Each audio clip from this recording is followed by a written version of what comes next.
अचेतन वास्तव में अचेतन नहीं, बल्कि वह केवल कम चेतन है। चेतन व अचेतन में विपरीत ध्रुवों का भेद नहीं, ये दोनों जुड़े हुए और संयुक्त हैं। ये दो नहीं हैं, परंतु हमारे सोचने का ढंग विशेष तर्क की झूठी पद्धति पर आधारित है, जो प्रत्येक बात को विपरीत ध्रुवों में बांट देता है। वास्तविकता उस तरह कभी भी बटी हुई नहीं, केवल तर्क ही उस तरह विभाजित है। हाँ नहीं, सही गलत, प्रकाश अंधकार, काला और सफेद, ऐसे नहीं। तर्क के लिए सफेद और काला दो वास्तविकताएं हैं, उन दोनों के बीच कुछ लेना देना नहीं, परंतु जीवन सदैव ही इन दोनों के बीच है। हर एक समस्या को किसी तर्क की समस्या की तरह नहीं समझना चाहिए, वरना एक जीवन की समस्या की तरह ही उसे उलझ के रह जाएंगे। आप किसी भी समस्या को सुलझा नहीं पाएंगे।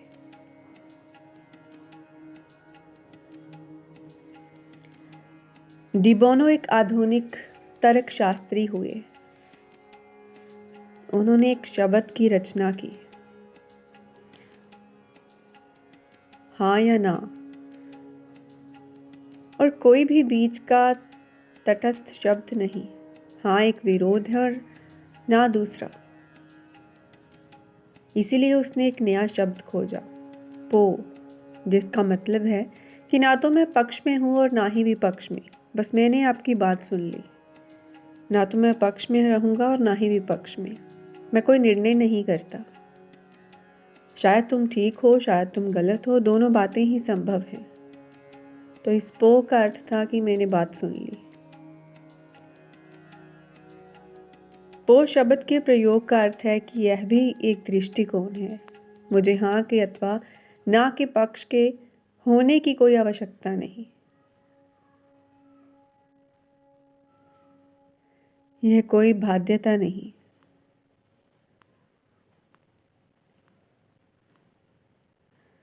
हम केवल वस्तुएं देखते हैं कि प्रकाश है, अंधेरा है, अनुमान लगाते हैं और एक तरफ खड़े हो जाते हैं।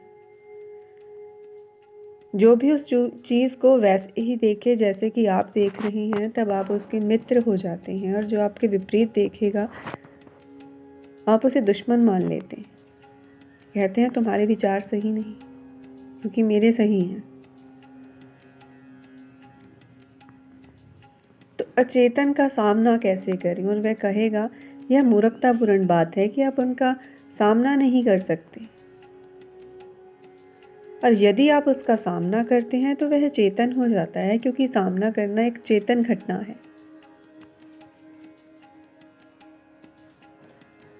उदाहरण के लिए, यदि आप क्रोध में हैं तो आप ज़्यादा अचेतन हो जाते हैं। अचेतन की स्थिति अब अधिक है और आपका ज़रा सा हिस्सा ही चेतन है, यहाँ तक कि वह हिस्सा भी कभी कभी नहीं होता। पूरे के पूरे अचेतन हो जाते हैं। मान लें कि आप अकस्मात दुर्घटनाग्रस्त हो गए। आप सड़क पर जा रहे थे और अचानक आपको लगता है कि दुर्घटना होने वाली है। आप उसके कगार पर ही हैं, तो आप चेतन हैं।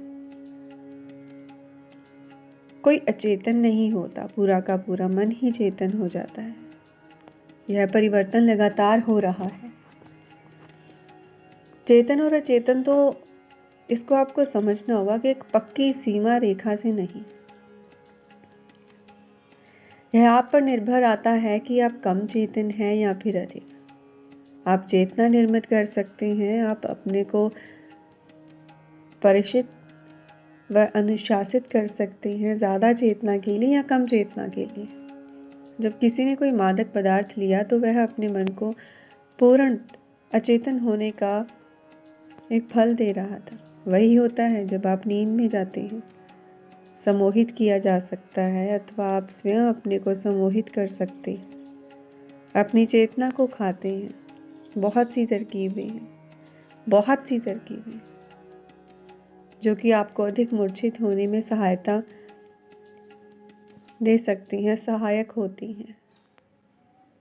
यदि आप कोई भी उबाने वाला काम, दोहराए जाने वाली चीज़ें करें, जैसे कि लगातार एक ही बात का उच्चारण, एक ही मंत्र का ही ले लीजिए, आपको नींद आने लगती है। जब आप ऊब में होंगे तब आप कम चेतन होंगे, क्योंकि एक ऊबा हुआ मन सजग नहीं हो सकता।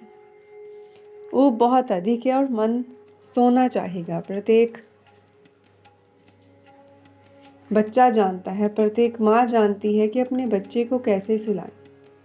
एक लोरी कुछ और नहीं, एक ऐसे शब्द जिसे दोहराए जाते हैं, दोहराए जाते हैं, दोहराए जाते हैं और गहरे उतर जाते हैं नींद में। बच्चे को अगर आप अपने दिल के पास रखो और वह दिल की धड़कन को सुनता रहेगा, ऊब जाएगा निरंतर दोहराने से,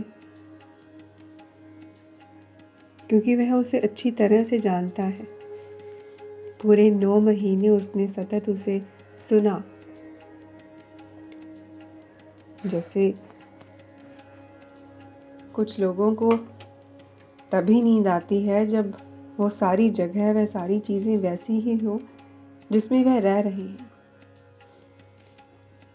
घड़ी की टिक टिक हालांकि दखल अंदाजी करती है, अगर सोते समय वह बंद कर दी जाए, जो रोज़ उसी जगह पर सोता हो, तो उसे भी अड़चन होगी। मूर्छा उत्पन्न कर सकते हैं ऊब पैदा करके, कोई द्रव लेकर। कुछ लोग ऐसा करते हैं। सूफी रहस्यवादी बहुत तेज घूमते हुए नृत्य का उपयोग करते हैं। आप इतनी तीव्रता से घूम रहे होते हैं कि आप सो नहीं सकते। कैसे आप सो सकते हैं जबकि आप नाच रही हैं? कोई जो कि आपका नृत्य देख रहा है वह सो सकता है, उसके लिए वह उबाने वाली बात हो सकती है, परंतु आप नहीं। इसीलिए सूफी नाच का उपयोग करते हैं अपने भीतर अधिक स्फूर्ति उत्पन्न करने के लिए, अपने भीतर अधिक शक्ति के लिए, ताकि चेतना फैले। अचेतन से सामना करना पड़ेगा। कुछ भी नहीं बचता जो कि स्पष्ट दृष्टि में न आए। आपकी समग्रता, आपकी वृत्तियां, दमन, सारा जैविक ढांचा, सब कुछ इस जीवन का ही नहीं, परंतु सब जीवनों का अचानक प्रकट हो जाता है। हमारी चेतना एक संकीर्ण की हुई टॉर्च की भांति है। आप इसे लेकर चेतना में प्रकाश कर सकते हैं। आपके पास प्रकाश है, आप कुछ देख सकते हैं, पर बाकी सारा अंधकार में ढका हुआ ही रहता है। जब हम कहते हैं कि कुछ भी अचेतन नहीं बचता, तो मतलब यह हुआ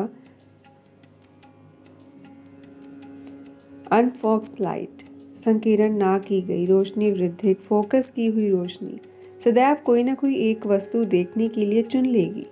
बहुत सी चीज़ें नहीं देखने के लिए चुनी जा सकती। चुनाव है ये। इसीलिए सुकमा का उपयोग करते हैं टॉर्च की भांति, जो कि संकीर्ण कर ली गई एक बिंदु बिल्कुल स्पष्ट हो जाएगा और बाकी सब कुछ अंधकार में रह जाएगा। जितने अधिक आप एकाग्रचित होते हैं, उतना ही कम आप अचेतन का सामना कर पाते हैं। आप कुछ के बारे में बहुत ठीक प्रकार से निश्चित जान पाते हैं। बहुत सी बातों के संबंध में ना जानने की कीमत पर। आपने सुना होगा कि विशेषज्ञ कहते हैं कि अज्ञानी होते जाओ।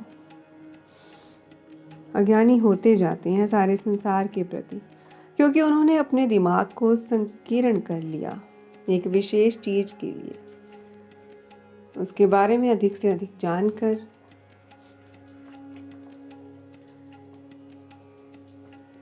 तो ऐसा कहा जाता है कि विशेषज्ञ वह है जो कि कम से कम के बारे में ज़्यादा से ज़्यादा जानता हो।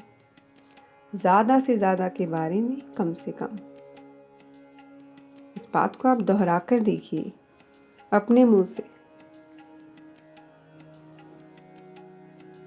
केवल एक बिंदु के बारे में वह जान जाता है, बाकी सब चीज़ों के बारे में अज्ञानी होने की कीमत पर।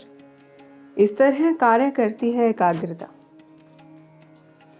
एकाग्रता से आप कभी अचेतन के समक्ष नहीं हो सकते। आप केवल ध्यान से ही अचेतन का सामना कर सकते हैं।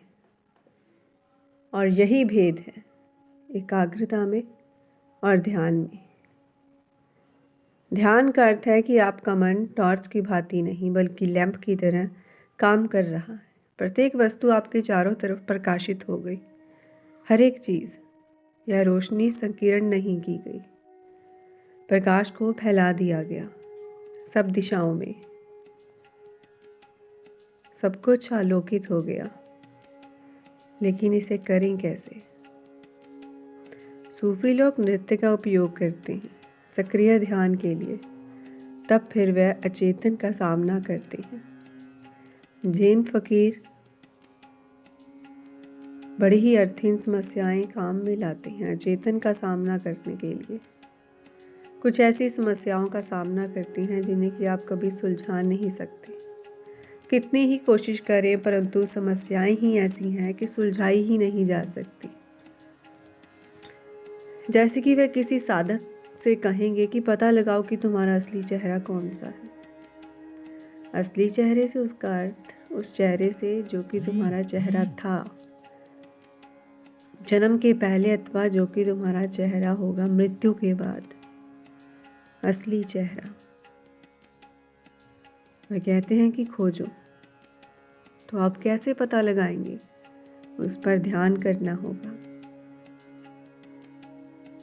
समस्या ऐसी है कि आप उसे बुद्धि से तर्क सके नहीं सुलझा सकते। आप तर्क से उसका समाधान भी नहीं कर सकते। आपको उस पर सोचना पड़ेगा, ध्यान करना पड़ेगा। ध्यान करते जाना होगा और खोजते जाना होगा कि आपका वास्तविक मूल चेहरा क्या है। गुरु वहां पर अपना डंडा लिए हुए होगा और चारों ओर देखता हुआ घूमेगा कि कोई सो तो नहीं रहा। आप सोएंगे, सो सकते हैं। एक बार एक जैन गुरु बहुत ही ज़्यादा सख्त था। आपको उसके समक्ष ध्यान करना होता है और वह आपको नींद में नहीं जाने देगा, क्योंकि जिस क्षण आप नींद में गिरने को होते हैं वही क्षण है जब आप अचेतन को आमने सामने देख सकते हैं। यदि आप नींद के बाहर रह सके तो अचेतन वास्तविक रूप में सामने होगा। जहाँ से आप नींद में प्रवेश करते हैं, जहाँ आप अचेतन को प्रत्यक्ष देख सकते हैं। नमन गुरु।